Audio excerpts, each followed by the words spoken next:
जाते मिले समाज सब पावे निज घर जे निज भाव सदा सुखं निज नो करो प्रकाश जे बहुविधि भव दुख तनि करे छे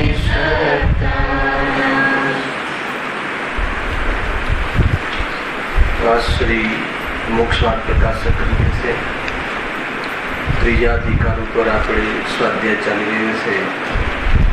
પેજ નંબર 54.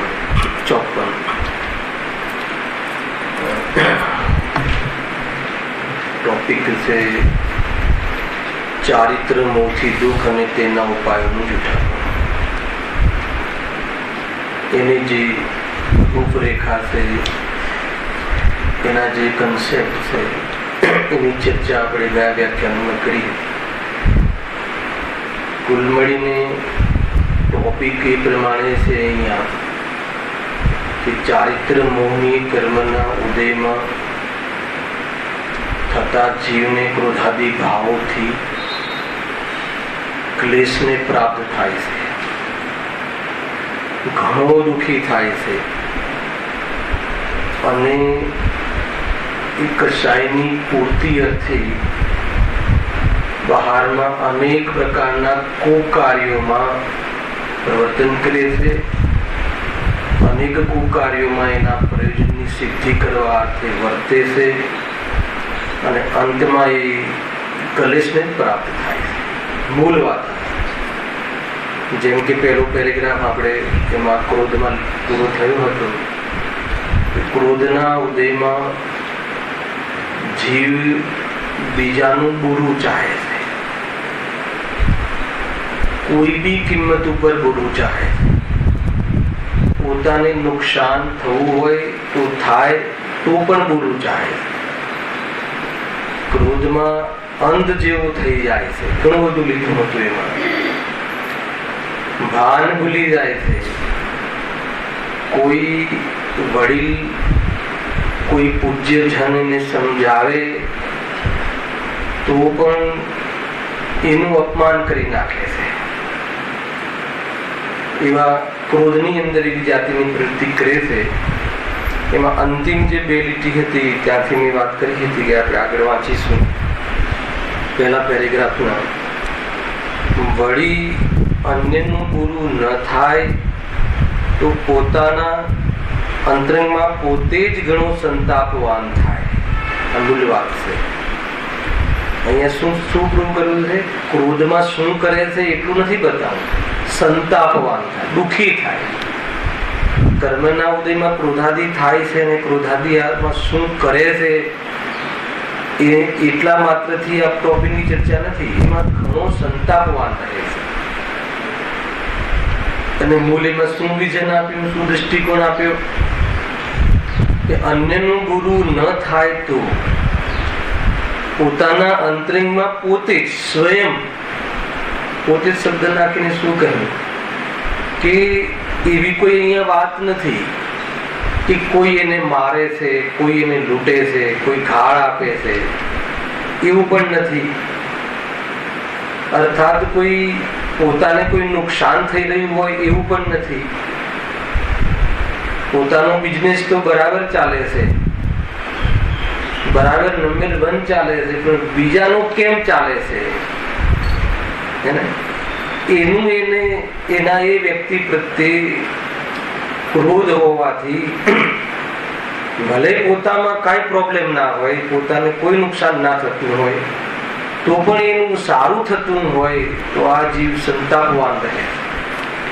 તમે જોજો મુખ્ય રૂપથી પોતાને કઈ ફરક ના પડતો એની બધું જ બરાબર ચાલતું હોય, પણ પેલાને કેમ ઓર્ડર મળ્યો, પેલાનું કેમ સારું થાય છે, એનું કેમ બુરું થતું નથી. એટલે બીજાના સુખમાં દુઃખી અને એના દુઃખમાં સુખી આ મૂળ રહે છે. જોજો તમે મૂળ આપણું બધું બરાબર ચાલતું હોય, ચંદ્રકાંત બધું જ બરાબર હોય, કોઈ પ્રોબ્લેમ ના હોય, પણ પેલાનું કેમ સારું ચાલે છે, એનું સારું ના ચાલવું જોઈએ, એનું તો બુરું જ થવું જોઈએ. ભલે એના માધ્યમથી કઈ આપણને તકલીફ પડતી હોય એવું નથી, બધું બરાબર ચાલતું હોય આપણું, તો પણ આ લીટીમાં મુખ્ય છે. અને એને લૌકિકમાં ઈર્ષા ભાવ કહે છે, જ્વેલસી કહે છે, અનેક અનેક ભાષાથી આ ક્રોધના જ બધા સિમ્પટમ્સ છે, ક્રોધના ભેદ છે. એ પ્રમાણે અંદરમાં એ પોતાની શાંતિને જલાવે છે, પોતાની આત્મ શાંતિને ખોવે છે, નિરંતર સંતાપવાન રહે છે, બેચેન રહે છે, પરેશાન જીવ રહે છે. કેમ આનું સારું થાય? અરે એને બરાબર, એને બીજા મળી ગયું, ચલાવે કે નહીં, એને ઓળખાણ થઈ ગઈ.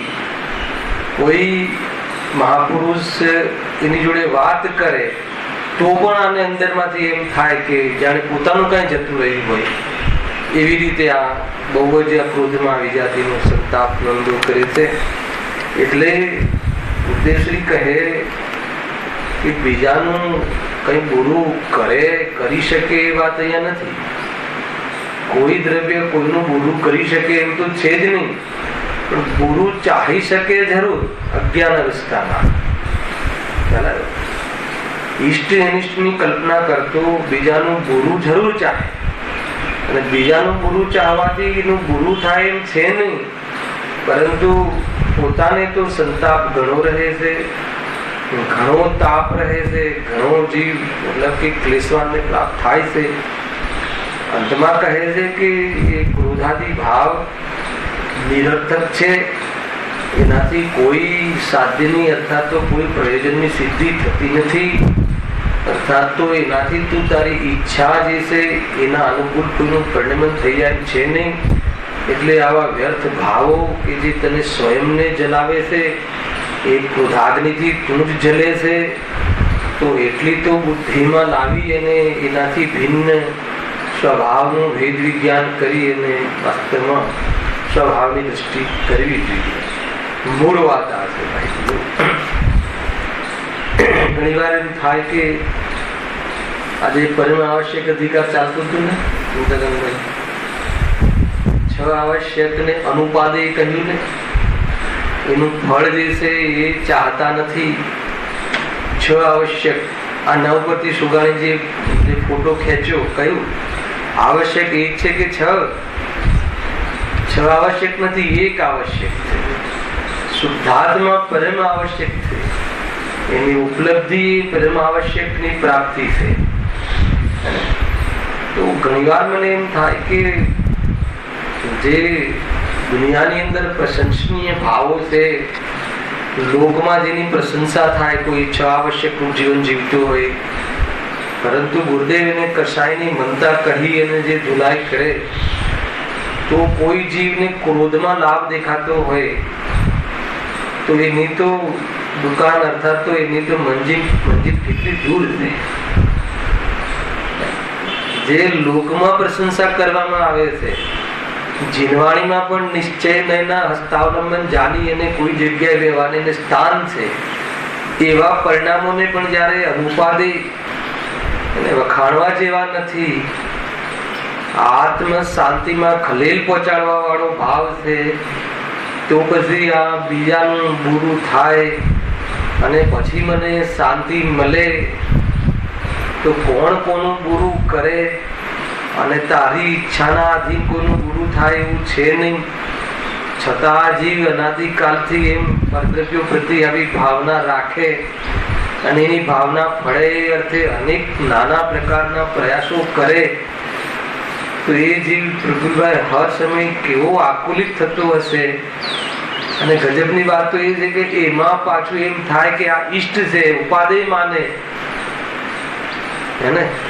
કોઈ આપણું ખરાબ કરે તો એનું તો ખરાબ થવું જ જોઈએ ને.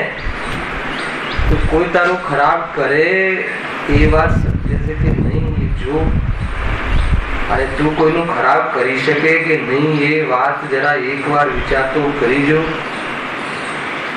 અને એમાંથી રહસ્ય એ નીકળશે કે કોઈ કોઈને કાંઈ થઈ શકતું નથી.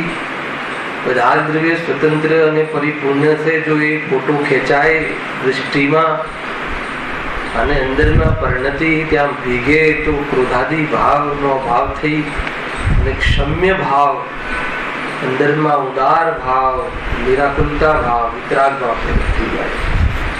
બહુ શાંતિનો માર્ગ છે, ક્યાંય દોડા દોડી કરવા જેવી નથી. ખ્યાલમાં આવ્યું કે નહીં? એવું છે. સિમંદર ભગવાન સ્થિર છે ને, એકદમ શાંતિથી. આપણે બધા સોનગઢ જઈએ ને પાછા આવીએ ને એ તો ત્યાં ત્યાં જ છે. સવારે બી આપણા દર્શન કરતા વિકલ્પ ભગવાન તો અહીંયા જ છે. અને આજે ઘણા બધા સોનગઢ પાછા અહીંયા પાછા ત્યાં, એ તો ત્યાં ત્યાં જ છે. એવું સ્થિરતા કોઈ જગ્યાએ ક્યાંય નથી. ખ્યાલ આવે કે નહીં? ગયો છે. કોઈ વ્યક્તિએ શરૂઆતમાં મને કહ્યું હતું કે ગુરુદેવનું એટલી નિકટતા તો રહી નહીં, ઉંમર નાની હતી આપણી તો, અને બહુ એ વખતે રસ હતો નહીં. અને કોઈ વાર આવે તો સરઘસ જોઈએ, હાથી જોઈએ, ગુરુદેવ તો દેખાય જ નહીં. ખ્યાલ આવે? એવું જાતિનું જીવન તું કઈ ખબર પડતી નથી, એટલે અવસર જતો રહે. પણ જયારે તત્વની ખબર પડી અને જયારે કોણે કહ્યું એનો અંદરમાં મહિમા આવ્યા વગર રહે નહીં, તો કોઈ પણ ગુરુદેવના નિકટવર્તી વ્યક્તિઓ મળે તો પૂછવાની બહુ આવે. શું કરતા હતા, ક્યાં બેસતા હતા, કેવી રીતે હતું. સ્વાભાવિક છે, તમે એટલું નિકટ રહ્યા હોય એટલે તમને શું મહિમા આવે મને ખબર નથી, પણ અમને જોયું ના હોય એટલે ઘણી વાર એમ રહે કે શું કરતા હશે, શું નહીં કરતા હોય, ક્યાં શું લેતા હશે, ભોજન કેવી રીતે કરતા, એવો ભાવ રહે. શું કહેતો તે નીકળી ગઈ વાત. ખ્યાલ આવે કે નહીં? તો આ વાત ખરેખર એમને આપણને પહોંચાડી, આ વાત કહી, બહુ મોટી વાત છે ભાઈ. કોઈ વિકલ્પ હતો, નીકળી ગયો. એવું છે અક્ષરક્ષમ જ્ઞાનનું સ્વરૂપ. કરી લેવા જેવી છે જલ્દી આ કામ. સમજો? હે હા, એ કઈક વાત હતી. હવે એ કોઈ ભાઈ એક દિવસે કોઈ વાત કરી હતી, એ વાત મારા મગજમાંથી નીકળી ગઈ હાલ. હે તો એમના વિશે કાંઈ નું કાંઈ આપણને જાણવાની જિજ્ઞાસા થાય એ રીતે. હા, એ રીતે કેવી? હા હા, એ વાત આવી. તો એ ભાઈએ વાત કરી મને કે સૌપ્રથમ અમે સોનગઢ ગયા પ્રિલસેનમાં, અને ગુરુદેવની વાણી છૂટી અને શરૂઆતમાં જ એમ કહે કે શું કામ આવ્યા છો અહીંયા? અહીંયા કોઈ ધર્મ ભરમ નથી. ખ્યાલ આવે કે નહીં? કોઈને લાગે કે શું કહે છે? ખ્યાલ આવે? વાત સમજમાં અહીંયા કઈ ધર્મ ભરમ નથી. એ સિમંદર ભગવાનની સ્થિરતાના ઉપરથી યાદ આવે. સ્વરૂપમાં રહે, આત્મામાં જા ત્યાં ધર્મ છે. સોનગઢમાં ધર્મ મળે છે એમ વાત ખોટી છે, અને અહીંયા આવીને ધર્મ થઈ જશે એમ છે નહીં. તો ભાઈ મને કહે કે મને એવું લાગ્યું કે કહે શું છે? આપણે તો ધર્મ સમજવા અને સાચો ધર્મ અહીંયા જ સમજાય છે ને મળે છે એ માટે આવે. અહીંયા તો કહે છે પહેલી જ લીટી, અહીંયા ધર્મ ભરમ છે નહીં. કોઈ એમ કહે કે સોનગઢ આવવાથી ધર્મ થાય તો જૂઠ છે. હલાવે કે તો કેવી વસ્તુ છે? એટલે કે ક્યાંય નહીં કહે છે કોઈ ભાવ, કોઈ ગમે એટલી તું ગુરુ સેવા, દેવશાસ્ત્રની સેવા, કોઈ ભાવ તને સ્થિરતા પહોંચાડે એમ છે નહીં. તો પછી આ ક્રોધાદી કોઈનું બુરું થઈ જાય એવી અંદરમાં ચિત્ત અંદરમાં એવી જાતિની ચિંતામાં રહ્યા કરે, અને એનું બુરું થવાથી પાછું તને તો કોઈ લાભ છે નહીં, બસ એનું બુરું થઈ જાય એવી ભાવના. એ ભાવનાને થોડીક શાંતિ મળી જાય તો કે હું સુખી થઈ જાઉં. તો કહે છે કે તારા સોચ, તારી દ્રષ્ટિકોણ ખોટા છે, એમાં લોજિકલ પણ ખોટું છે કે તારા પ્રમાણે પેલાનું કઈ થશે એમ છે ને. અરે ઘણી વાર તું એનું બુરું ચાહે, સાંભળજો, અને એને વૈરાગ આવી જાય, અને એને વૈરાગ આવી જાય, અને મોક્ષ માર્ગમાં ચાલ્યો જાય તો ભગવાન થઈ જાય. બને કે ના બને? બને જ છે ને. જ્ઞાનીઓને તો એને જ બને છે ને. પૂર્વકૃત કર્મના ઉદયમાં ઉપસર્ગ કરે છે, વેર વાળવા કોઈ જીવ અજ્ઞાની જ્ઞાનીઓ પર ઉપસર્ગ કરે છે. જ્ઞાનીની અંદરમાં કરુણા ભરેલા હૃદયમાં વેદ જ્ઞાન ઉછળે છે, અને સંસારની અસારતા ઓર વિશેષ ભાસે છે, અને સ્વરૂપમાં એવા સમાઈ જાય છે કે એને બહારમાં જોવાની ફુરસદ જ નથી. એ પ્રકરણ એને સ્વરૂપમાં જવામાં નિમિત્ત બને છે. ખ્યાલ આવે કે કેવી જાતિનું સ્વરૂપ, કેવી જાતિની સોચ, કેવી જાતિનું જૈન ધર્મ. તું એને ગમે એટલું બુરું કરવા ચાહે પણ એનું બુરું થઈ શકે કેવી રીતે? સ્વયંનું બુરું મોહરાગ્રેસથી થાય છે અને એ વ્યક્તિનું બુરું એના મોહરાગ્રેસથી થાય છે. કોઈ કોઈનું ખરાબ કરે એ વાત એવી જાતિની કોઈ વ્યવસ્થા કે એવી જાતિની પદ્ધતિ છે નહીં. એટલે જલ્દી જાગી જા એમ કહે. કુલ આપણે હવે કશાયની આગળ માન કશાયની આજે ચર્ચા પ્રારંભ કરી રહ્યા છીએ, પણ આ વિઝન ખાસ રાખજો દરેકમાં. આપણે છૂટવું છે શાનાથી?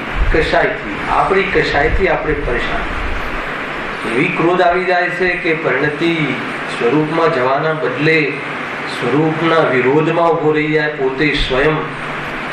અને એ જીવ એવી જાતિના બહારમાં કુકર્મો કરે છે, લખ્યું એવી જાતિની પ્રવૃત્તિ કરે છે અને એ કુકાર્યોને સફળ કરવા માટે કઈ પ્રકારના પેતરા રચે છે અને નિરંતર ભયને, સરકારના ભયને, સમાજના ભયને, અભ્યાસના ભયને અંદરમાં અનેક પ્રકારથી અનસિક્યોર અનુભવ કરતો બેચેન સમજવા જેવી વાત છે. હજુ હા, વળી અન્યનું ગુરુ ન થાય તો પોતાના અંતરંગમાં પોતે જ ઘણો સંતાપવાન થાય. પોતાના જ અંગોનો ઘાત કરે. સરવાળી તો શું કરે? પોતાના પોતે જ માથું ફૂટે દિવાલથી. આવી જાતિની પ્રવૃત્તિ જુદી થતી હોય છે ઘણી વાર. સફળ ના થાય તો પછી પોતાનું જ પોતાના પર ઘાત કરે. વિષભક્ષણ આદિ કરી મરણ પામે. બરદાસ્ત ના થાય એમ સમજી લો કે મોત ઉપર કશાય હાવી થઈ જાય છે. મોત એને સરળ લાગે છે, કશાય બરદાસ્ત નથી થતી. એટલે મરણ એને મંજૂર છે, કશાય મંજૂર નથી. તમારું ખરાબ થાય ને એ તમારું સારું થાય એને મંજૂર નથી. જોઈ ન શકતો. એના કરતા કે અહીંયાથી જતો રહો આ દુનિયા છોડીને, તો વિષભક્ષણ કરીને મરી જાય છે. જોજો સહન ના થાય ને. દરેક કશાય હોય, માન કશાય, દરેક કશાય અપમાન કોઈ કરે સહન ન થાય, બરદાસ્ત ન થાય. કશાય બરદાસ્ત ન થાય, મરણ બરદાસ્ત થાય. એટલી દુનિયાની અંદર મરણ એક એવો પ્રસંગ છે કે સૌથી વધારે દુઃખદાયક, પરંતુ એ બી ચાલશે.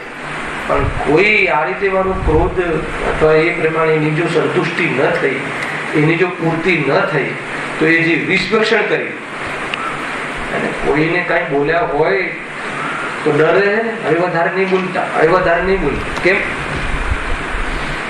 એને કઈ કરી લે છે. શું કરી લે? એને સરવાળી આત્મ સુસાઇડ કરી લે છે. તો એ કે કશાય આંધળી થઈ જાય છે. એ કોને એ જે વસ્તુને પોતાની માને છે એ ક્રોધાદિમાં એને પણ નુકસાન પહોંચાડી નાખે.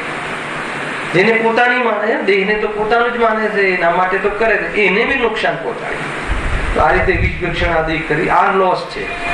એટલે ક્રોધાદિ થતા આવી જાતિની પ્રવૃત્તિ થાય છે. એ આદિ અવસ્થા ક્રોધ થતા થાય છે. હવે બીજી કશાય, એનો બીજો ભાઈ હે ને માન કશાય. માન કશાય છે ને, માન તો સૌથી વધારે મનુષ્ય જીવનમાં કોઈ બાધક તત્વ હોય. શ્રીમદ રાજચંદ્ર શું કહેતા બધાને ખબર. અગર જો માન કશાય આ પૃથ્વી પર ના હોત તો દરેક મનુષ્યને મોક્ષ અહીંયા જ થઈ જાય. એટલું જોરદાર છે. માન કશાય જીવને એનું એક સ્લોગન છે કે કોઈ બી કાર્ય કરવા પાછળનું આપણું લોજિક શું કામ કરે છે, આપણું માનસ તમે જોઈ લેજો. તેમાં માન કશાય ક્યાં ક્યાં આવશે નિરંતર. ખ્યાલ આવે? મુખ્યતાની વાત છે. એટલી ચારે કશાયો હોય છે. જેમ ચાર સંજ્ઞાઓ છે ને, તો આહાર સંજ્ઞાની મુખ્યતા કઈ ગતિમાં હોય છે? તિર્યન. આહાર પ્રતિ ભય એ છે ને, ભય છે. પછી શું છે બીજી? મૈથુન અને પરિગ્રહ. ભય સંજ્ઞા કઈ ગતિમાં? નારકીમાં. મૈથુન મનુષ્યમાં, પરિગ્રહ દેવ. જેમ ચાર સંજ્ઞાઓ જે મુખ્ય હોય છે, હોય બધી ચારે સંજ્ઞાઓ મુખ્યતાની વાત. એ રીતે ચાર કશાયોમાં પણ ચાર ગતિમાં મુખ્યતા કહી છે. ક્રોધની મુખ્યતા તીવ્રતા, ઘણી તીવ્રતા નારકીને, માનની ઘણી તીવ્રતા મનુષ્ય, માયાની તિર્યંચમાં, અને લોભની સૌથી દેવ પાસે વધારે સંપત્તિ ને સૌથી વધારે લોભની તીવ્રતા દેવ. ગજબ. એટલે કોઈ કાનૂન બનતો જ નથી આપણી સોચ પ્રમાણે કે જ્યાં બહુ સામગ્રી હોય તો લોભ મટી જાય. હે ને? રજનીશનું છે ને, તો એ સંભવ જ નથી. લોભની મુખ્યતા ચારે કૃષ્ણ દરેક ચારે ગતિમાં, પણ એની મુખ્યતા વધારે. અને એટલી સંપત્તિ હોય છે દેવો પાસે, તો પણ બીજાની સંપત્તિ જોઈને એવો લલચાય છે, અંદરમાં એવો ક્લેશને પ્રાપ્ત થાય છે કે આ બધું મારું થઈ જાય. લોભની મુખ્યતા ત્યાં હોય છે, બધી જગ્યાએ હોય છે લોભ. એ રીતે માનની મુખ્યતા તમે જોજો, હંમેશા કોઈ શું કહેશે, આ શ્લોક, કોઈ શું કહેશે, બરાબર છે. કોઈ માન લો કે તમે આજે કોઈ જૂનું શર્ટ પહેર્યું હોય રાજેશભાઈ, તો તમારા ઘરેથી તમને શું કે બદલી નાખો. શું કામ? એમ નહીં કે તમારે સારું પહેરવું જોઈએ, એમ નહીં, એટલા માટે નહીં, તમારા માટે નહીં. પૂછજો શું શું આવે છે, લોકો શું કહેશે, લોકો શું કહેશે. આવ્યું ને એમાં માન આવ્યું ને.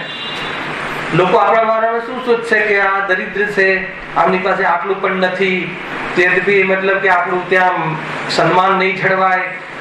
કોઈ બી ઘરની અંદર એક મેલી ચાદર બી બદલો ને, તો એની પાછળ મહેમાન આવવાના હોય અને જે બદલાય, પણ પોતાની શુદ્ધિ માટે કે પોતાની સ્વચ્છતા અને સુઘડતા માટે બદલવા વાળા બહુ ઓછા હોય છે.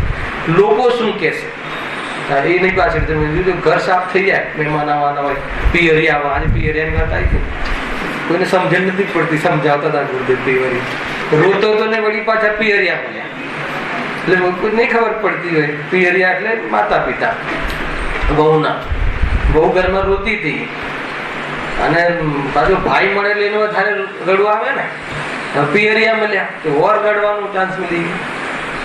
એ તો બીજા કોઈ ઉદાહરણ લીધું હતું, શામાં લીધું હતું કે એક તો એને બહારમાં બધું ભોગોમાં ને એમાં સુખ લાગે, અને વળી પાછા એને કહેવા વાળા એવા પિયરિયા એટલે ગુરુ બની જાય કે નહીં બરાબર છે, તને એની સિદ્ધિ કરવી હોય તો મારી પાસે કઈ પ્રકારની વિદ્યાઓ છે, ચલ આવી જાય. તો એ રીતે વાત હતી ત્યાં. તો મૂળ વાત છે માન કશાય. તમે જે બી આજે ખરેખર જે બી ઇવન કોઈ ધાર્મિક ક્ષેત્ર પણ આનાથી બચતું નથી. વાત એ નથી કે કોઈ લૌકિક ક્ષેત્ર, ધાર્મિક ક્ષેત્રમાં તમારે ત્યાં શિબિરનું આયોજન હોય કે તમારે કોઈ આવે ગુરુદેવની જન્મજયંતિનો પ્રસંગ હોય, જોઈ લેજો તમને આમ ખ્યાલ આવશે કે એમ કે આપણે કશાયથી અનુભૂત છીએ, કશાયોની પ્રવૃત્તિ ખ્યાલમાં આવે. એ વખતે જે પ્રમુખની એમની હાલત તો બહુ ખરાબ થઈ જાય. ચંદ્રકાંત લિસ્ટ બનાવવા બેસે કે સન્માન સમારંભમાં કોનું નામ પહેલા, એને એમાં એટલું કે આનું પહેલા લખશું તો આને ખરાબ લાગશે. મારું મતલબ કે કદાચિત કોઈનું અપમાન કર્યું ના હોય, પણ મારું નામ કેમ ના લખે? બને છે કે નથી બનતું? અને કોના દ્વારા પાછું સન્માન કરાવ્યું, બરાબરી ન હોવું જોઈએ. એટલા આ બધા માનના પ્રસંગો છે, આ બધી માન કશાયના પ્રસંગો છે, આ દુઃખના પ્રસંગો છે. એ નાદીજી સંદર્ભમાં સંતાપ મતલબ એક પ્રકારથી સંતાપવાન રહે છે, પરેશાન થઈ જાય. સાચું કહું છું રાજેશભાઈ, આ તો આ બધાને આપણે અનુભૂત છે. માની લો કે કોઈ એક શ્રેષ્ઠી કોઈ આવે પ્રવચનમાં, અને જો એને કાર્યકર્તા કે અહીંયાની કોઈ ટ્રસ્ટીગણ એને આગળ ન બોલાવે તો એ જીવ આખું પ્રવચન ના સાંભળી શકે. માન કશાય આખું પ્રવચન એને ઉપર થઈ જાય, મને ના બોલાવે, એટલી ખબર નથી પડતી. બોર્ડ પર તો મારું નામ છે, બહાર મારા પપ્પાનું નામ છે, અને એમને એટલો ખ્યાલ નથી આવતો. આ શું છે, કઈ કશે ચાલે, નિરંતર ચાલે, નિરંતર ચાલે. અને એવું નથી કે કોઈ આગળ પાછળ બેસી નથી. કોઈ એવું વિદ્વાન હોય, કોઈ પુરુષ હોય તો પાછળ બેસે અને અંદરમાં શાનું પોષણ કરે. હું આટલો મોટો વિદ્વાન છું તો પણ મને આગળ બેસવાનું, મને લોકો જોવે કે જો આટલો મોટો વિદ્વાન છે તો એને આગળ પડી નથી, પાછળ બેસે છે. બધા જોવે કે ના જોવે, જલ્દી જોવે તો સારું. અંદરમાં એવી જાતિની અંદરમાં બહુ આ તમને આ એક એક તમે પોતાનું પરિણામ પકડશો ને તો અંદરમાં એમ લાગશે કે એટલું અંદરમાં આપણું રાક્ષસ સ્વરૂપ લાગશે કે આપણે શું વિચારીએ. મૂળ વાત એ છે કે માન કશાયનો ઉદય છે એને, અને ઉદયમાં એને ભાવ માન જે છે ચાલી રહ્યું છે, એનો આ ભાવ નથી કરી શકતો કે ભાઈ આ છે શું. એ ગુરુ ભગવાન આત્મા કહે એ તો એને લહી ભવ્યતા મોટું માન, અને ભવ્ય કહે છે ભગવાન. તમે આચાર્ય અમૃતચંદ્ર દેવ જે ગુરુદેવ શ્રી ભગવાન આત્મા કહેતા થાકતા નથી, તો ત્યારે દુઃખી થઈ જાય. કઈ રીતે દુઃખી થઈ કે નહીં? એ તો બીજાને પણ કહ્યું ને, મને એકલાને કીધું હોત તો બરાબર છે, આ રીતે તેની માન કશાય હોય તો એ જોવે નહીં કે શું થાય છે. બધાને ભગવાન આત્મા કહે એમાં કઈ મજા ના આવે. આપણને એકલા ને કહે ને કે અનિલભાઈ જે જો અહીંયા સમય દ્રષ્ટિ છે, બધાને ભગવાન આત્મા કહે એમાં શું દમ છે, કોમન થઈ ગઈ. આ રીતે ઘણી પ્રકારના અંદરમાં એને ભાવ ચાલતા વાંચીએ છીએ આપણે, લખ્યું છે આખી. અને મેઇન મારે એ બતાવવું છે કે જીવ અંદરમાં કેવું શ્રદ્ધાવાન રહે છે, અંદરમાં કેવી જાતિની અંદર પરિણામ અંદરમાં દુખી દુખી દુખી દુખી દુખી રહે. ક્ષેત્રથી કોઈ મતલબ નથી. એ ક્ષેત્રમાં આવીને પણ માન કશાય આવી ગઈ તો વાત ખતમ. જો અને આ માન કશાય તો એવી છે પ્રફુલભાઈ કે શું કહેવાય, ક્રોધ તો કોઈ પણ અવસરમાં, કોઈ પણ મોરચો હોય અથવા કોઈ પણ ઘટના હોય, ક્રોધ તો કોઈ એક પ્રકારથી સન્માનજનક નથી માનતું. કોઈ બી મોટો માણસ ક્રોધ કરે તો બી ભાઈ ક્રોધ નહીં કરો એમ. અને માન તો દરેક ઘટનામાં, દરેક પ્રસંગોમાં તો સન્માનનું તો વાસ્તવમાં સમારોહ થતો હોય છે. દરેક પ્રસંગો ક્રોધનો કોઈ સમારોહ નથી થતો, સન્માનનો થાય છે. માન કશાયના સર્ટિફિકેટ હોય છે. અને ઘરમાં એક દિવાલ તો માન કશાયના સર્ટિફિકેટોથી ભરેલી હોય. એક માનની કશાય બોલે નહીં, માન કશાયના સર્ટિફિકેટ એમ લખવા જોઈએ. માનના સર્ટિફિકેટ એમ પેલા બધા કોઈ કપ આપતા હોય, કોઈ સર્ટિફિકેટ આપતા હોય, આખી દિવાલ ભરી દે. અને એકલો કોઈ કહેવા વાળો ના હોય તો એકલો યાદ કરે કલ્પનામાં અને મજા લે. છાની કશાયની માન કશાય ખ્યાલ આવે છે કે ગજબ છે. ક્યાંથી છૂટે જો વાંચું છું. માન કશાય ઉપજે ત્યારે બીજાને નીચો તથા પોતાને ઊંચો દર્શાવવાની ઈચ્છા થાય. આ મૂળ એનું પંડિત ટોડરમલજીનું એક કથન જોગાર હોય. માન કશાયની એક લીટીમાં સુંદર વ્યાખ્યા કરી. શું કરી? બીજાથી હું શ્રેષ્ઠ છું એવી જે અંદરના પરિણામ કોઈ બી ફિલ્ડ, સાસુ એમ લાગે કે હું વહુથી શ્રેષ્ઠ છું, વહુ એમ માને કે હું સાસુથી શ્રેષ્ઠ છું, અને મારી પાસે આધુનિક ડીશો છે, હે વહુ એ કે સાસુને એમ થાય કે આને ગામડાની ડીશ જ નથી આવડતી. કોઈ બી રીતે શ્રેષ્ઠ છું. નિરંતર અંદરમાં નિરંતર પોતાનો મતલબ કે કોઈ બી વ્યક્તિ પોતાને એવી રીતે પ્રેઝન્ટ કરે કે હું તારાથી કઈક, તું નીચો છે, હું ઊંચો છું. કોઈ બી ફિલ્ડ બે વિદ્વાન મળી જાય તો બી, એટલે વિદ્વાન આ તૂટા નહીં કાઢતા. વિદ્વાન એટલે માત્ર વિદ્વતા હોય એની વાત છે. માત્ર વિદ્વતાને મુખ્ય કરતા હોય ને, નંબર 1 રહેવા માટે બહુ પ્રયાસો કરે, જબરજસ્ત અભિનંદન કરાવડાવે. પોતે અભિનંદન ગ્રંથ લખે અને બીજાના નામે પોતે પૈસા આપીને છપાવડાવે. ઘણી બધી લોચા છે ને. પેલાથી કહી દે કે બોરીવલીમાં આવું પણ મારું અભિનંદન સમારોહ રાખવું પડશે. બહુ સેવા આપી દે સમાજને. ચંદ્રકાંતભાઈ ખ્યાલ આવે કે નહીં? ક્યારે બી મારું અભિનંદન તમે કરતા નથી. 5 વર્ષથી મોક્ષનાથ ભગત સમજાવું અંદરમાં એવી જાતિનો કે જીરો થઈ ગયા તારા 5 વર્ષ નહીં, તારું જીવન જીરો થઈ ગયું. જન્મમાં આવે છે કે નહીં? એક માન માટે તું શું આ ચીનવાણી માનના ભાવ નિમિત્ત બનવા વાળી આ માતા, અને તું એને ભણાવી અને માન કશાયની ઈચ્છા રાખે છે. અને બહારમાં યશ પ્રકૃતિના નિમિત્તથી મળે છે, પણ કોઈ આત્માથી જન, કોઈ જ્ઞાની જન યશને ચાહતા નથી. અરે વ્યક્તિના ગયા પછી બી લોકો એને ચાહે છે, પરંતુ એ જીવ એક વાર નથી ચાહતો કે લોકો મને યાદ રાખે અથવા લોકો મને મારા ગયા પછી બી યાદ રાખે. એને પ્રોગ્રામ બનાવવો હોય તો સંસાર કેવી રીતે મટે? હું એવું કામ કરીને જઉં કે મને લોકો યાદ રાખે, એ માન કશાય. અરે તું એવું કરીને જા એટલે શું? એવું કરીને જાવ એમ કર કે બસ આ સંસાર મટી જાય, કશાય મટી જાય, સમ્યક દર્શનનો પ્રારંભ થઈ જાય, દરેક જીવોને સમ્યક દર્શનનો પ્રારંભ થઈ જાય એવું કર. પણ એવું કરીને જાઓ કે મને યાદ કરે, પાણીની બરફ પર નામ લખાવી દે, ખ્યાલ આવે કે નહીં? એ ત્યાં મતલબ કે બકરી બનીને પાણી પીવા આવી, તો ફરક પડી જાય. ખરેખર જીવને આ બધું વિચારે ને આ દ્રષ્ટિકોણથી જૈન ધર્મના હોવાથી, તો આ જેટલા બી જે દાનના પકડવામાં તો માન કશાય બહુ મુખ્ય. અને એક ભાઈ મને કહે કે એક વાર રૂબરૂ હવે ખબર નહીં એને ખ્યાલ હશે કે નહીં, ડાયરેક્ટ મને હું જ હાથમાં આવી ગયું મને કે કોઈ સંસ્થામાં બેઠા હતા અમે સભામાં, તો કે અહીંયા દાન આપવું છે મારે, તો નામ લખવાની પ્રથા છે ખરી એમ?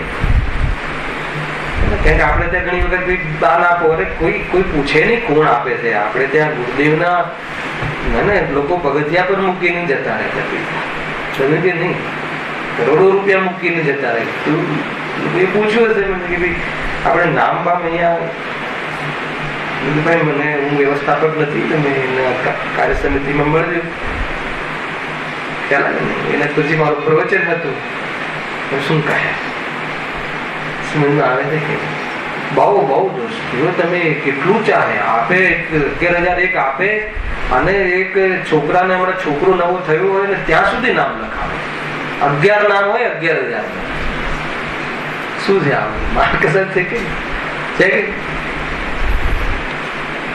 શું કોના નામ, કયા નામ? ચક્રવર્તી નામ લખવા જાય છે તો ત્યાં આખું વિચાર કરો, આખો ભરેલું નામ નહીં ચક્રવર્તી નું, વૈરાગ આવી જાય. ભૂસીને લખવાનો ભાવ આવે છે તો કે આ શું છે? આપણું એ કોઈ ભૂસવા વાળું છે? આ બધી માર્ગ છે ને અંતર્ગત વિચારવા જેવી વાત છે. હા, માન કસાય ઉપજે ત્યારે બીજાને નીચું તથા પોતાને ઊંચો દર્શાવવાની ઈચ્છા થાય, એ અર્થે અનેક ઉપાયો વિચાર. હવે અનેક ઉપાયોમાં પૂરો ઇતિહાસ લઈ, બીજાને નીચો દેખાડવા જે કરવું પડે એ કરે. ખ્યાલ આવે?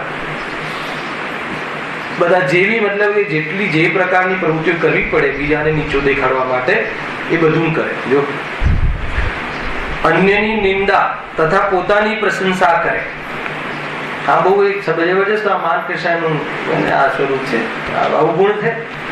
બીજાની નિંદા કરે અને પોતાની પ્રશંસા કરે. વાતમાં અમારે તો આમ, મેં આમ કર્યું હતું, અરે એને તકલીફ હતી ત્યારે હું જ ઉભો રહ્યો હતો. ઉભો રહ્યો એ બહુ સારી વાત છે, પણ તું ઉભો રહ્યો નો અહંકાર હજી સુધી એ તને ખ્યાલ નથી. થોડું ઘણું પુણ્યની સાથે કેટલું મોટું પાપ કરે છે, ખ્યાલ આવે કે?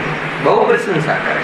અમે તો કશાયની મનતાનું મદ 8 મદ છે ને, જાતિ મદ, કુળ મદ, તપ મદ, બલ મદ, જ્ઞાન મદ, પ્રભુતા મદ, આ બધા મદ છે 8 પ્રકાર. એક એક મત ને ખોલીએ ને તો આપણને એમ લાગે કે બધું સડેલું છે તંત્ર, એવું લાગે. કશાયની મનતા. અને અમે તો રાત્રિના ભોજન નથી કરતા, રાત્રિમાં ક્યારે બામ નથી લગાવ્યો. શું વાત કરે? વાત સારી છે કશાયની મનતા, અને એના અંતર્ગત આત્માભ્યાસ કરવાની વાત. પણ એમાં હું બીજાથી ઊંચો છું ને હું મારાથી નીચો છે એ બતાવવા માટે આ વાત ક્યાં? કોઈ રાત્રિ ભોજન કરતું હોય એની સામે જઈને હું રાત્રિ ભોજન કરતું નથી, રાત્રિમાં આટલું પાણીનો છાંટો એક બિંદુ પણ ના ઉતરે, શાબાશ કોણ ના પાડે છે? અને એ પછી શું ભાવ છે ગુરુદેવના મોઢે સાંભળી લીધી, ખ્યાલ આવે કે નહીં? પરંતુ છતાં બી જૈન ધર્મમાં જે બાહ્ય પ્રવૃત્તિ છે એનો કોણ નિષેધ કરે છે? પણ એનાથી હું ઊંચો અને તું નીચો, ખ્યાલ આવે કે નહીં? એટલા માટે કહ્યું કે સમ્યક દર્શનનો મહિમા આવી જાય તો મિથ્યા દ્રષ્ટિ થઈ જાય. સમ્યક દર્શનનો મહિમા આવી જાય ખ્યાલ આવે તમને? એકવાર મેં એ વાત કરી હતી. સમ્યક દર્શનની તો પૂજા થાય છે, તન તેની પૂજા કરો છો કે નથી કરતા? 10 દક્ષિણ કોઈ તો પછી એનો મહિમા આવી જાય તો મિથ્યા. એનો મહિમા એટલે ખબર છે? એ પર્યાય હું સમ્યક દ્રષ્ટિ ને તમે મિથ્યા દ્રષ્ટિ. પર્યાયની ઓળથી બધાને ભેદ જોવે, ભેદથી જોવે. એનું નામ એને પર્યાય, એક સમયની પર્યાયનો મહિમા. તો કે ગાયકનો મહિમા છૂટી ગયો, તેને સમ્યક દર્શન હોય જ નહીં, હોય તો ટકે નહીં. કેમ ના ટકે? કેમ કે તને સમાન જોવાનો તારામાં દ્રષ્ટિ છૂટી ગઈ, અને એ દ્રષ્ટિ છૂટી ગઈ તો તું ક્લેશને પ્રાપ્ત થઈશ, અને એ પ્રમાણે તું દુઃખી રહીશ. પ્રશ્ન નથી સુખી થવા. આ બધા કન્સેપ્ટ એ રીતે સમ્યક દર્શન એટલે એક સમયની પર્યાય. એનાથી હું બીજાથી જુદો, હું મોટો ને તું નાનો, તું મિથ્યા દ્રષ્ટિ, તું અજ્ઞાની ને હું જ્ઞાની, તો વાત પતી. જ્ઞાનની પર્યાયની મહિમા વાત જુદી છે, પણ એને લઈને આ રીતે ભેદભાવ ઉભા કરે, પક્ષપાત કરે, તો એ જીવને દ્રવ્ય સ્વભાવની દ્રષ્ટિ ક્યાંથી થઈ? અનેક પ્રકારના મત. ઘણી વાર એવું બને કે તો કસાયનું તો શું કહે, દરેકને ખબર જ છે, છતાં ઘણી વાર એવું બને કે પોતાની પાસે સમૃદ્ધિ ના હોય, હે ને? તો પછી આપણે એમ કહીએ બસ હમણાં જ આ ગાડી લીધી, નવી લીધી, હવે એને બરદાસ્ત ન થાય, એને એમ લાગે કે હું નીચો થઈ ગયો, એને એમ લાગે કે એને ગાડીને છે નહીં, ગાડી લઈ શકવાનું સામર્થ નથી, તો પછી શું કરે? મારા મામા પાસે તો અત્યારની લેટેસ્ટ છે અને આ કેટલાની છે? 21 લાખની નહીં તો 31 લાખની લઈ આવ્યા છે. એમ પોતાની ઓળખાણ ના કરાવે. મામાની ઓળથી પોતાની ઓળખાણ, સસરાની ઓળથી પોતાની ઓળખાણ આવે કે નહીં?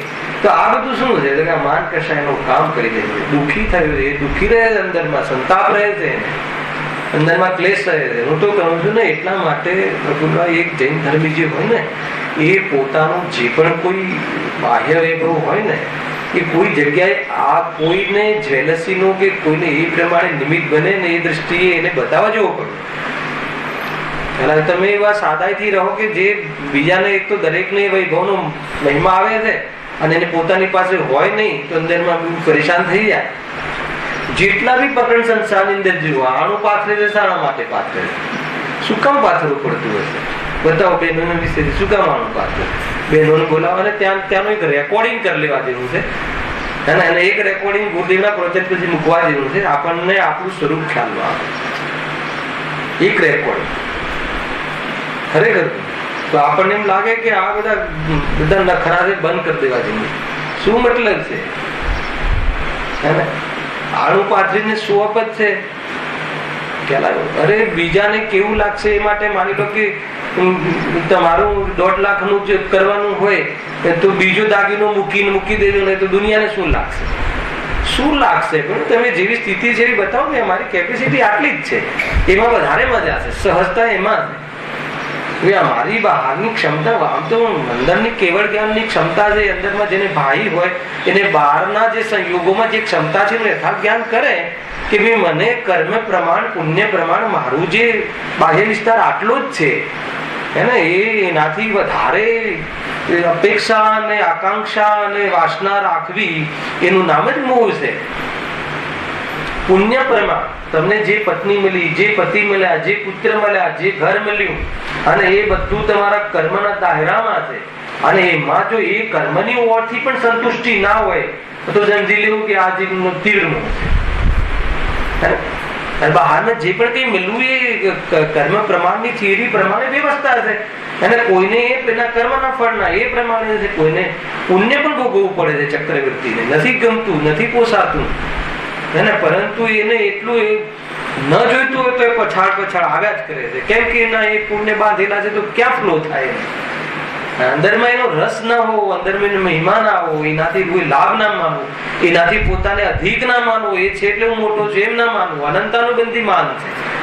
પોતે સ્વભાવથી જ્ઞાયક છે અથવા સ્વભાવમાં સુંદર છે, એ સ્વભાવનો મહિમા ન આવતા બહારના જળ પદાર્થોથી મહાન માનવું, એ તો કશાય અનંતાનુબંધી માન. સમજમાં આવે આખો કન્સેપ્ટ?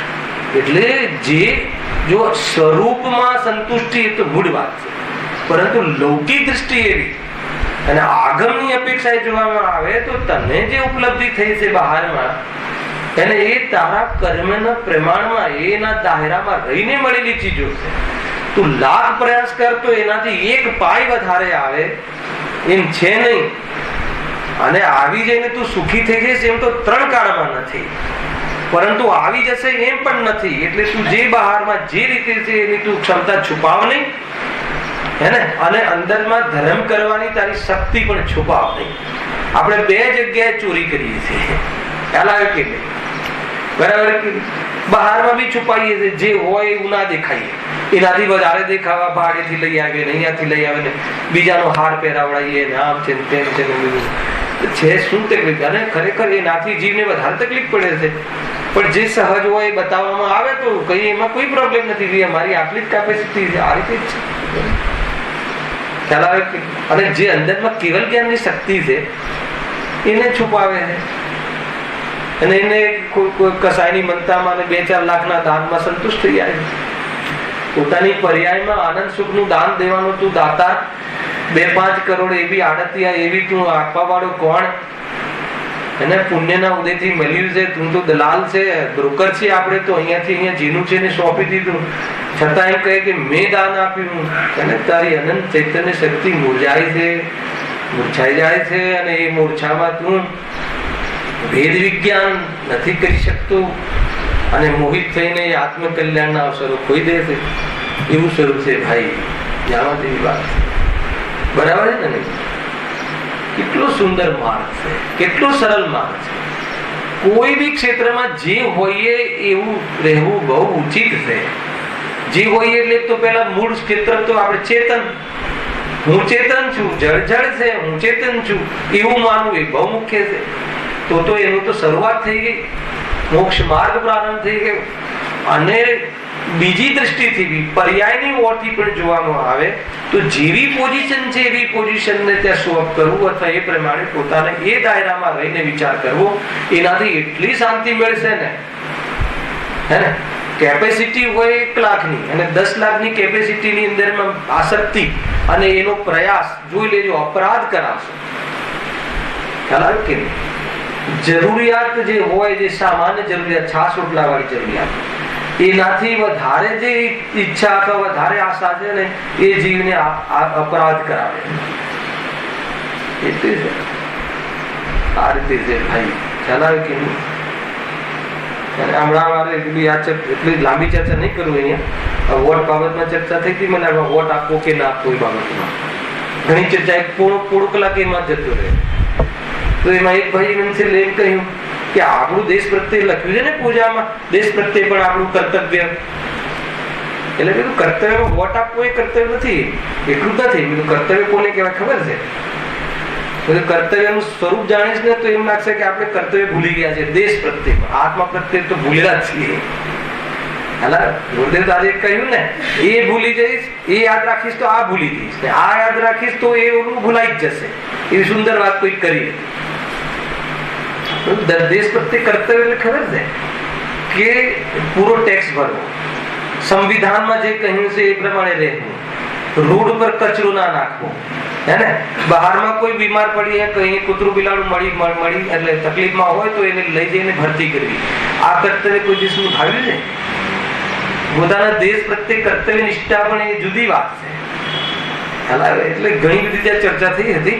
તો કુલ મળીને આપણે કોઈ બી રીતે અંદરના સ્વરૂપની શક્તિમાં પણ આપણે હે ને નગુણા છીએ અને બહારમાં પણ જે છીએ એ દેખાવા નથી માંગતા. એને ધાર્મિક ના હોય છતાં ધાર્મિક દેખાવા માંગે. આ સૌ ત્યાં માન કસાય. ધાર્મિક છે ને ધાર્મિક દેખાવું છે. ધાર્મિક બનવું એ તો બહુ સારી વાત છે, પણ ધાર્મિક દેખાવું હે ને બહારમાં દેખાવું જોઈએ કે ભાઈ ધાર્મિક છે. તો એ માન કસાયના અંતર્ગત છે. બહુ સૌથી ડેન્જર કસાય છે આ. અને જેના કારણે જીવ નાસીપાસ હર સમય કેવું લાગશે એ મૂળ છે. જો અન્યની નિંદા તથા પોતાની પ્રશંસા કરે, અનેક પ્રકારે અન્યનો મહિમા મટાડી પોતાનો મહિમા કરવા લાગે. કોઈ બી બોલાનું નીચું દેખાતું હોય ને, કોઈ એની નિંદા થતી હોય ને, તો આમ વિરોધ ના કરે કે ભાઈ શું કરે છે, બંધ કરે. એમ નહીં, ઠીક છે, બરાબર છે, સારું છે. એને મતલબ અંદરમાં રસ લે. કોઈનું મતલબ અપમાન થતું હોય ને કે ભાઈ આપણને સારું કહે છે ને, એ રીતે. ઘણા કષ્ટ વડે ધનાદિનો સંગ્રહ કર્યો હોય, જો લખ્યું છે, તેને વિવાહ આદિ કાર્યોમાં એકદમ ખર્ચી નાખે. લખ્યું છે કે નહીં? મતલબ કે અને તો એને લોજિક એમાં માને જ છે. શાના માટે કમાઈએ છે બોલો? ખર્ચવા માટે. એની તો શરૂઆત જ એ રીતે. શાના માટે? ખર્ચવા માટે. તો ભાઈ હવે છોકરીનું લગ્ન આવ્યું છે તો હવે દુનિયામાં લાગવું જોઈએ ને કે આના જેવી કોઈને ડીશ નહીં, આના જેવું કાંઈ નહીં. શું એક સેકન્ડ એ બી અજ્ઞાનીના વખાણ સાંભળવા માટે એને આખી જિંદગીમાં જે કષ્ટ કર્યા હોય, કાળા કેર કર્યા હોય, ખોટા કર્યા હોય, છતાં મળ્યું હોય પુણ્યના ઉદયથી સારું ધન ખર્ચી નાખે. હજુ એક બીજા મહાશયની પણ વાત કરી આગળ. શું લખ્યું વાંચો, જોરદાર હે ને. હોય એ તો ખર્ચી વાત જુદી, પણ ના હોય તો બી દેવું કરીને પણ ખર્ચે. જીના ગમમાં આનો વિરોધ કર્યો છે. કોઈ બી કાર્ય દેવું કરીને નહીં કરે. કેમ ખબર છે? ખબર છે આના કઈ એંગલ છે? તમે સાંભળશો ને, નીતિ છે. આ જૈન ધર્મના શાસ્ત્રોમાં એક અધ્યાત્મ હોય છે અને એક નીતિ હોય છે. અધ્યાત્મની સાથે નીતિ પણ ભણવા જેવી છે. નીતિ ભણે તો અધ્યાત્મ ઉતરે સીધું અંદર. નીતિને આગમ કહે છે અને આગમનું પ્રયોજનને અધ્યાત્મ કહે છે. ખ્યાલ આવે? આ રીતે શું છે નીતિ? હવે દેવું કરીને કોઈ પણ કાર્ય દેવું કરીને ન કરવું. કેમ ખબર છે? એક તો જેના થ્રુ જેનું દેવું કર્યું હોય ને એને વશ રહીએ.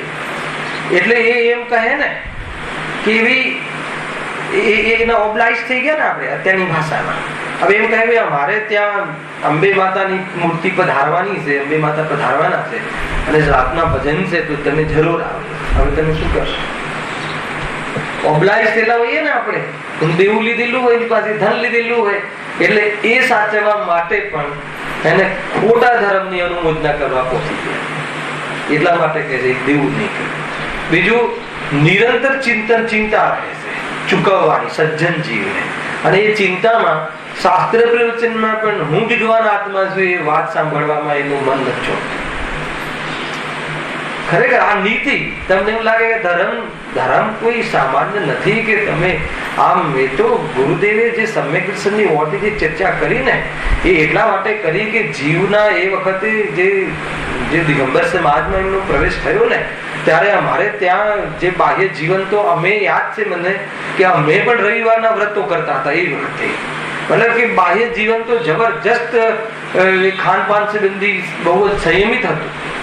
તો એમને એમ લાગ્યું કે આ સમાજ પણ બીજે ક્યાંય ફસાયેલો છે, એટલે એમાંથી બહાર કાઢવા માટે એમને દયા દાન વ્રત આદિ પણ ધર્મ નથી. વાત ત્યાંથી શરૂઆત કરી.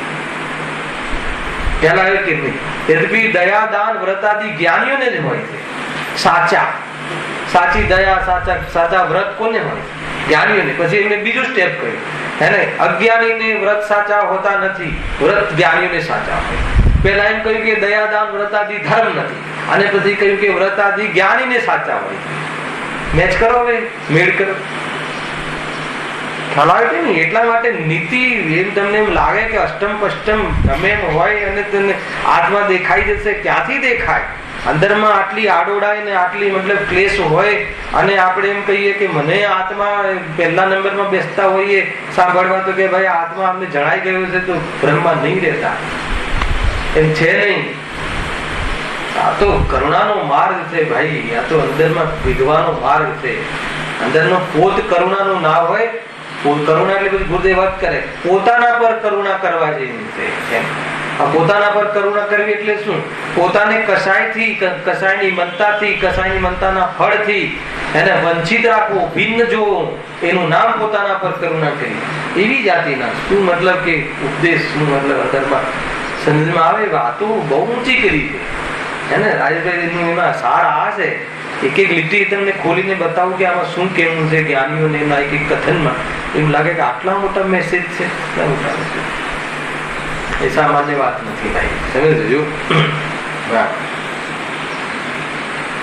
હા, તેને વિવાહાદી કાર્યોમાં એકદમ ખર્ચી નાખે એવા દેવું કરીને પણ ખર્ચે.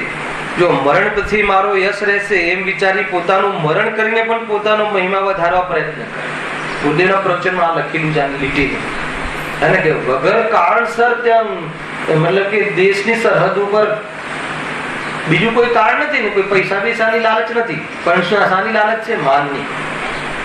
મારે આ પછી હું શહીદ કહેવાય છે. શહીદ થઈ ગયો, મરી ગયો નહીં કહેવાય છે, એના માટે શહીદ થાય. એવું લખ્યું અંદર. એ રીતે મરણ કરે. ગજબ છે આ તો પ્રસંગ ભાઈ. ઘણી વાર એવું લાગે, બહુ દુઃખની વાતો હોય છે કે આખું જીવન મા બાપને ન જમાડે અને મરણ પછી આખા સમાજને જમાડે. એનું નામ શું? માનકશા. શું કહ્યું? ઘરડા માપને, ઘરડી માને, ઘરડા બાપને એક રોટલો ના આપે. તમે એમને સમજતા કે રોટલાની કમી છે એના ઘરમાં, એને કરોડો રૂપિયાનું દાન કરે છે અને એક રોટલો આપવા માટે બહુ ભારે પડે. અને પછી પિતાનું જયારે મરણ થાય ત્યારે આખા સમાજને જમાડે.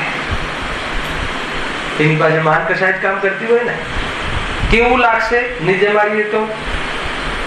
એટલા આખા સમાજને જમાડે અને એ રીતે અને અંદરમાંથી છૂટ્યા એ કસાય, એ દ્વેષ ચાલે છે, એ દ્વેષ કસાય.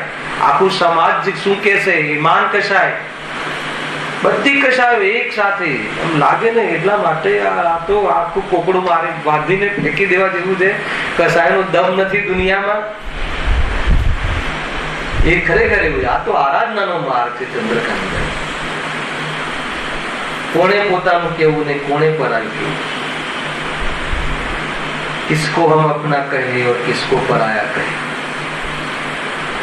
एक की आंखों में खुशियां, एक की आंखों में आंसू છે ને.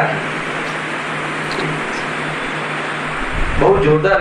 કોણે પરાયું, કોણે ક્યાં ભેદ કરશો? સબરના ભેદ વિજ્ઞાન પ્રમાણે પામી જવા જેવું છે. ને તો ઠેકાણા નહીં પડે. કષાયોમાં એટલું અંદરમાં તાપમાં ગુંજે છે. અને તમે જુઓ, એક વ્યક્તિ લોકકષાય આવશે ત્યારે કઈ વેપાર કરતો હોય છે તો આમ એમ લાગે કે જાણે આને મરવાની ફુરસત નથી. રોગ થયો હોય તો એ ગણકારે નહીં, રૂપિયા મળતા હોય તો ઘસડાય નહીં, આ તે આમ દુઆ કુવા રે, કોઈની કોઈ મતલબ ખ્યાલ ના કરે, કોઈ વડીલો કહે તો માને નહીં, બસ. અને છેલ્લે પછી કમાઈને તો આવે એવું નિશ્ચિત નથી, ઘરની મૂડી ખોઈને આવે એવું પણ બને. એ ત્યારે ની આંખ ખુલે કે પ્રયત્ન કરવાથી મળે છે. આટલી વાત ખબર પડી ગઈ હોત હે તો આ વાત, આ એકાદ પ્રવચન બી ન છોડે. દરેકે પોતાના દીકરાને કહેવું જોઈએ કે ભાઈ દેવ દર્શન, એના પછી સ્વાધ્યાય, એના પછી જે તારો રાગ છે અમને કોઈ પ્રોબ્લેમ નથી, કમસે કમ તું આ માર્ગમાં આવવું જોઈએ. તો હું એમ કહીશ કે હું કરોડ રૂપિયા કમાઈને આવે તો મને જરા બી ખુશી નહીં થાય. પણ તો એમ કહીશ કે પપ્પા હું અહીંયા ગયો છું દિલ્હી અને અત્યારે સવારે મને એક મંદિર મળ્યું છે અને હું ભગવાનના દર્શન કરવા જઈ રહ્યો છું, તો મને બહુ આનંદ થશે. દીકરાઓને આ રીતે તમે એને મતલબ કે વિશેષ કરજો કે બહાર જાય તો બેસ્ટ ઓફ લક આમ કરજો કે તું જ્યાં જાય છે પેલા તો ન જવું પડે તો ઘણું સારું. છતાં તને રાગ આવ્યો છે તો તું ત્યાં જીનેન્દ્ર ભગવાનના દર્શન વગર તું નહીં રહેતો, કેમ કે એના દર્શન પછી તમને બધું સમજાઈ જશે કે કમાવાનો ભાવ શું, કમાવું કોને કહેવાય, જેના પ્રાપ્તિ માટે આપણે પડીર કરી રહ્યા છીએ એનાથી લાભ થાય છે કે નહીં. અગર એટલું તારું માનસ, એટલું ચિત્તમાં જો તને આ ખબર હશે તો એટલી ખબરથી તારા ત્યાં અનેક જે સ્થૂલ અપરાધો તો ત્યાં જ છૂટી જશે. ખોટી રીતે મેળવવાના ને કોકનું પન્નું કાપીને આપણું પન્નું લગાવવાના એવી જાતિના ભાવ બધા છૂટી જશે. સાચું કહું રાજભાઈ, આટલી ખબર હશે તો એને સ્થૂળ ભાવ તો આવે જ નહીં કે શું કરવું છે. તો ઓલાનું જે તું એ થાય, તું એને એના 100 રૂપિયા ભાવ મારા 98 લે, 2% પેલા માણસને કમિશન તું લે, મને કામ આપે, એનું જે થવું એ થાય. અને એની ફેક્ટરીમાં આગ લગાડાઈ દે. લોક તો કાંઈ પણ કરે આ રીતે છે, પણ એમ કરવાથી કશું થતું નથી. બોલું તો પોતાનું જ થાય. અને આ વિચારો તમને વાત ચાલે છે કશાય નહીં, પણ કેટલી જોરદાર આપણને એમાંથી એક મેસેજ છે કે કેવી રીતે જીવવું. બહુ વિચાર કર્યો. અધ્યાત્મ, આત્મકલ્યાણ, સ્વાધ્યાય, તત્વ જ્ઞાન, તત્વ અભ્યાસ, તત્વ નિર્ણય, એના વગર કોઈ બહારમાં અપેક્ષિત શાંતિ પણ અસંભવ છે. સાચી શાંતિ તો આત્માને દેખ્યા વગર એનો તો સ્વાદ આવે જ નહીં. પરંતુ જે લૌકિકમાં પણ જે શાંત પડવાની વાત છે એને આ સમજણ વગર વાસ્તવમાં દબાયેલા કસાય જેવી છે કે અંદરમાં વેરમાં પણ નમી જાય છે, અંદરમાં ઘર કરી જાય છે. બહારમાં કોઈ કારણસર શાંત રહે, દુનિયાની દેખાદેખીમાં અથવા દુનિયાની ડરથી અથવા યશના ડરથી, પણ અંદરમાં એને એવું ઘર કરી જાય છે. પછી જે કસાયો ફાટે છે અને એની જે પ્રવૃત્તિઓ દેખાય છે એ તો એ જાણે ને સર્વજ્ઞ જાણે. ખ્યાલ આવે કે સમજવા જેવી વાત છે ભાઈ. જો હા બતાવી આ પેરેગ્રાફ.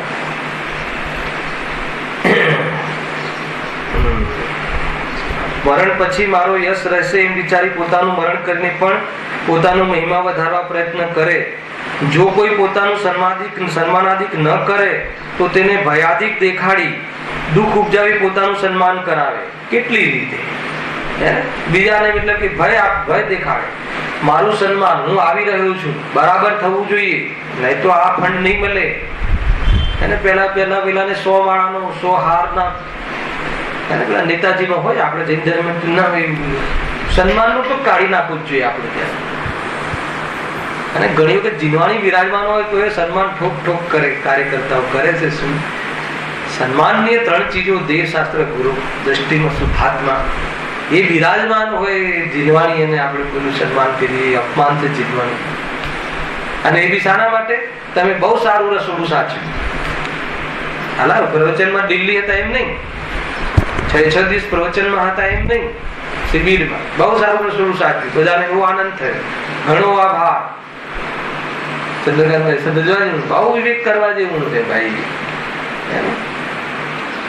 એક નેતાને વાંચ્યું હતું પેપરમાં, મેં સમાપ્ત કર્યું છું કે એક પર એક માળા ચડાવતા જ જાય ને, તો 30 માળા થઈ તો બાજુમાં એક વ્યક્તિ કહે કે ઘણું સન્માન થયું તો બી નેતાજી નારાજ.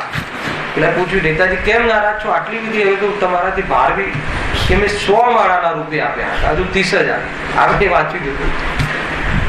આ સન્માન કરાવડાવે લખ્યું ને, સન્માન કરાવડાવે બધું લખ્યું. પંડિતજીને ક્યાંથી ખબર છે? બધું વ્યવસ્થિત લખ્યું.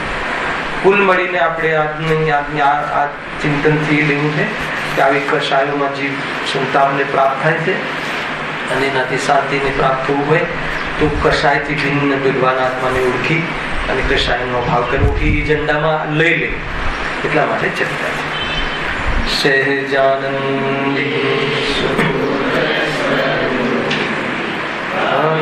અવિનાશી